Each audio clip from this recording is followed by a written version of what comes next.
Welcome to the JCPS MTSS training on the Formative Assessment Toolkit with a focus on the high-yield practice, cooperative versus competitive learning.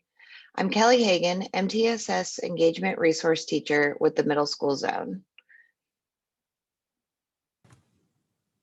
I'm Stephanie Roberts, MTSS Engagement Resource Teacher with Elementary Zone 1. Please use the case-sensitive bit.ly on the screen to access the presentation at your convenience.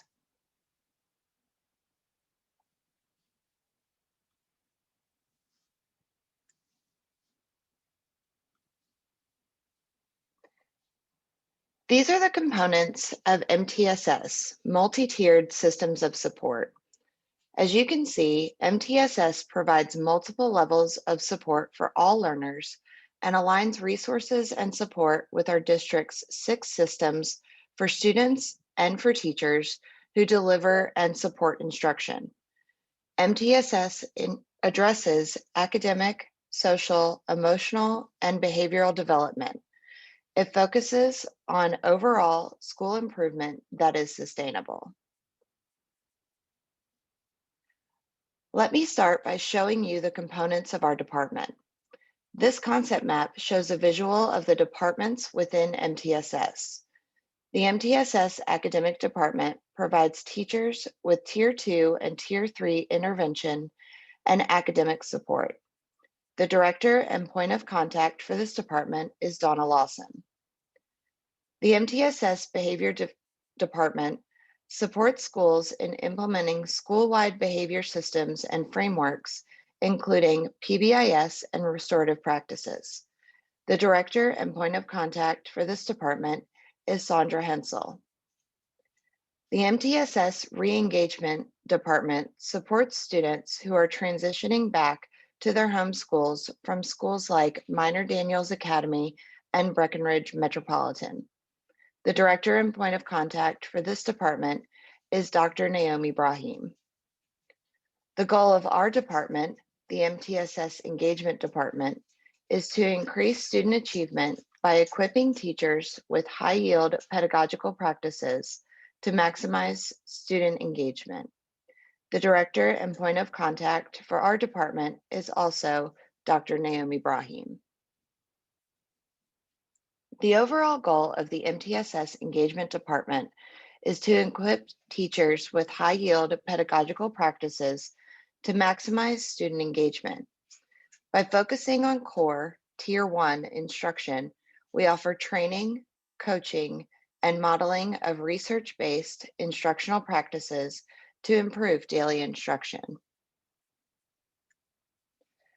6 MTSS toolkits were created to provide resources for Tier 1 instructional practices to increase student engagement and reduce student behaviors. Linked here are the 6 MTSS toolkits. The definition of formative assessment is the ongoing process both students and teachers engage in when they focus on learning goals, using their current learning goals as an informal assessment process where teachers adjust their teaching methods and students adjust their learning methods as students move closer to their goals. Successful implementation of this high-yield practice is when teachers select a specific cooperative or competitive learning structure to engage and assess student learning. Our learning intention for today will be to identify the advantages and disadvantages of competitive and cooperative learning opportunities. We will be successful in achieving this goal when you, the learner, can understand how to formatively assess students during cooperative and competitive learning opportunities. Here are the definitions of cooperative and competitive learning. In short, cooperative learning is where students work together, and competitive learning is where students compete in order to reach a specific goal. Now that you have learned the definitions of cooperative and competitive learning, Take a moment to reflect on what you feel the advantages and disadvantages are of each.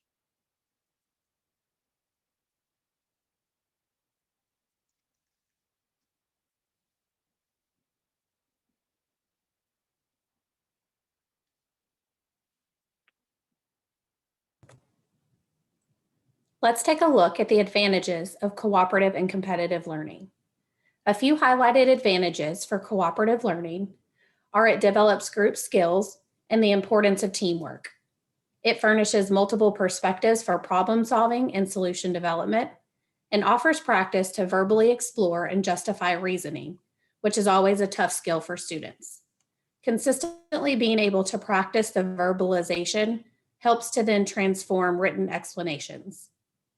Advantages for competitive learning include being indicative of real-world competitive situations. It can become more engaging for the learning environment while being challenging and motivating for most students.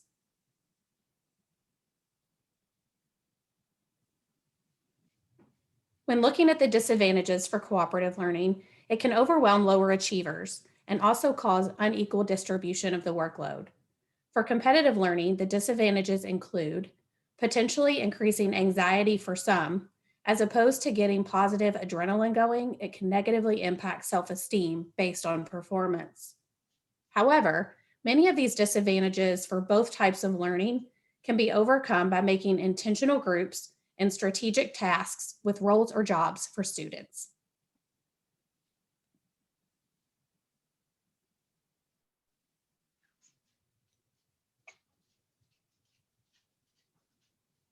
When looking at cooperative learning and how to make it powerful, we want to think about how we ensure that learning is not left out. There are some key points to include and consider for planning this type of formative assessment. Students should be working productively and encouraging each other while building social skills and completing the task. All of these key points come from modeling and practicing with students, everything from the expectations of working together to solving disagreements respectfully and completing the given task.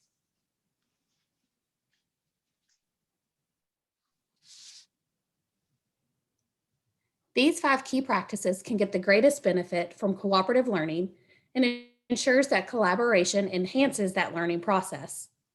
Forming interdependent teams is best as a cross-section of the class based on the tasks and skills at hand.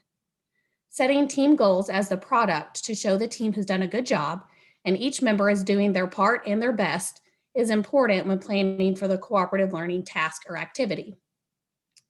This comes with having individual accountability with jobs and roles for the group members. Modeling is a must in teaching communication, as well as problem-solving skills is imperative for the cooperative learning to work and have its benefits. Once students are beginning to understand and become fluid in cooperative learning, you can replace individual work with cooperative learning, which makes practice to mastery more engaging and social, while giving them the opportunity to also learn from each other.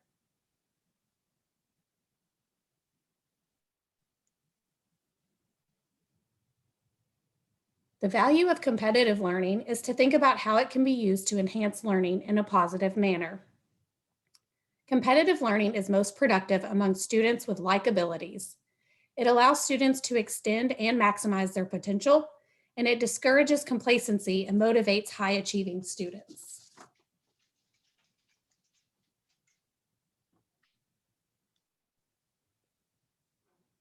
Here we have given a list of resources for both cooperative and competitive learning.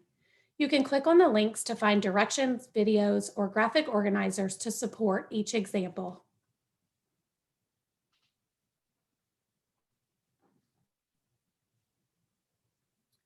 Formative assessment is a way for the teacher to check for understanding and gather evidence to inform instruction. So how do cooperative and competitive learning structures allow for this? They emphasize learning outcomes, make goals and standards transparent to students, provide clear assessment criteria, close the gap between what students know and the desired outcome, provide feedback that is comprehensible, actionable, and relevant, while giving information by generating informative data. Before choosing a cooperative or competitive learning structure, think about what your learning goals are and what you want the students to gain from the process. Also, think about how you can incorporate individual accountability into the group work.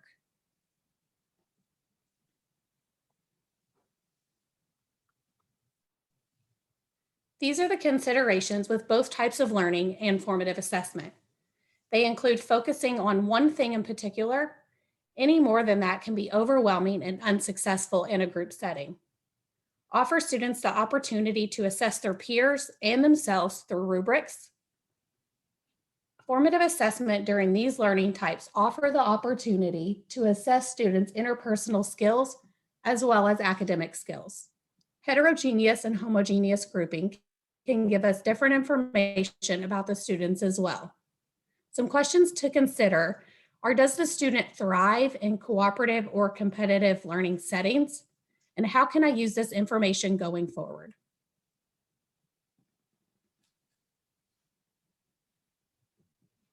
Take a moment to stop, pause, and reflect on how you can use cooperative or competitive learning as a way to formatively assess your.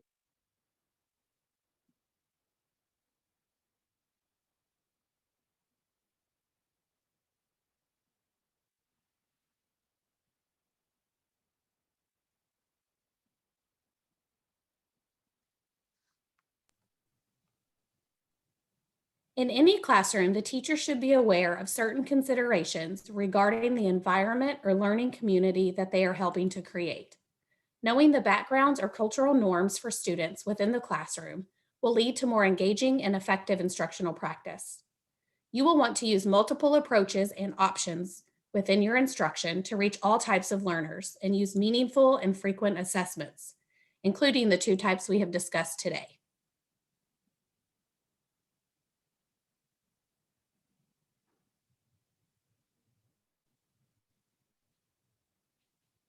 In classrooms where ECE students are present, it is helpful to use the principles of universal design for learning when planning instruction to identify barriers that may prevent a student from demonstrating understanding. Cooperative and competitive learning can be used as a formative assessment to provide explicit and specific feedback while gathering data to inform or adjust your instruction.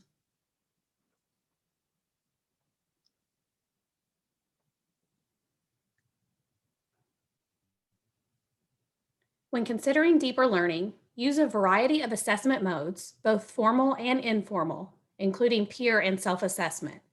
Include a focus on critical thinking and problem solving. You can also utilize cooperative learning, student-teacher conferences, and student-led conferences for peer assessment and feedback, and to direct students in their own learning.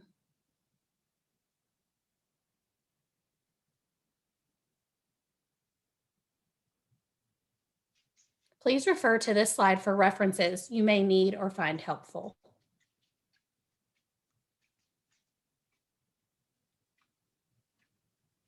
If you would like more information about the MTSS toolkits and other high yield practices, please visit our department website. Thanks for attending the session and have a great day.